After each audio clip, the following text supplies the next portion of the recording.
Hi y'all, I'm Lily's dad. My name is Jamie. I'm a chef.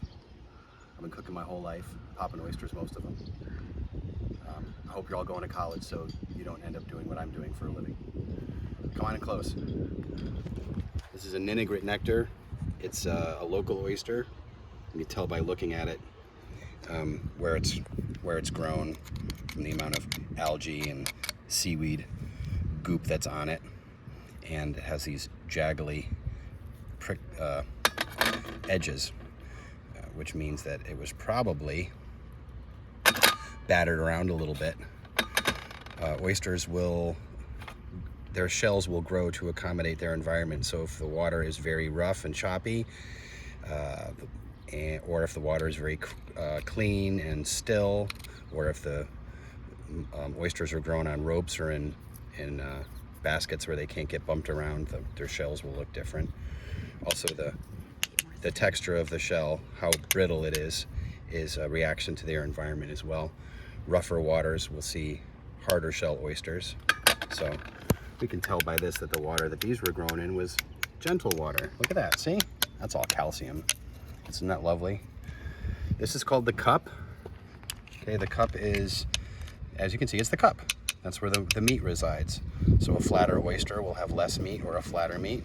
Okay, so we're gonna show you how to open these. We'll do them all burly show-off style without a towel. So you have a beak of your oyster knife, which is there. This is a curved oyster knife, so it's just a basic standard oyster knife. A straight one would be called a Boston style. That's what I prefer, but you have these. So the beak fits under the hinge, and you sort of nestle and wiggle it in there, and then you pry it up.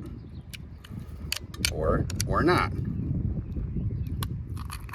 Once it's pried up, you can feel it like sort of pop and snap like a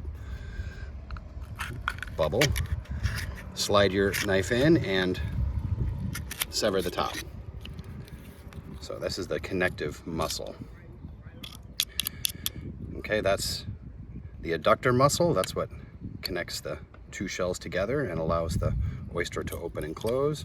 Then you want to run your knife under, disconnect the adductor muscle from there. If it looks a little raggedy, you're going to give it a flip. And what's that called? That's actually called the Matunic flip. Believe it or not. Like Matunic over here in Rhode Island. And there you go. So you got a nice, this one's pretty healthy. You got a lot of nice clean water, and we're going to smell it. It smells lovely and fresh. You'll know if it's bad because it'll smell bad. But if you're on the fence about whether it smells bad or not, the scent you're looking for is dog shit. If it smells like dog shit, it's on its way out. That's a good oyster. Good. And how does that taste? What are the characteristics of that Those oyster? are sweet. That one was very sweet and creamy. That tends to happen with oysters the longer out of the water, because like I said, they metabolize all the juice, the liquor that's inside of them to keep themselves alive. The oyster can live out of the water for a really, really long time. Back in the colonial days, they would send guys down to get these big hogshead, which are enormous barrels, fill them with seaweed and oysters, and then periodically through the day, they would have to send guys down to the waterfront to get fresh water to dump over them, and seaweed would absorb some of them, so they put straw between them. But they would keep those oysters for a month at least on that water. So same thing in New York, but in New York the oysters were easier to get and more abundant because they were all along the bottom of the river. The oyster was the backbone of the Manhattan economy for a long time.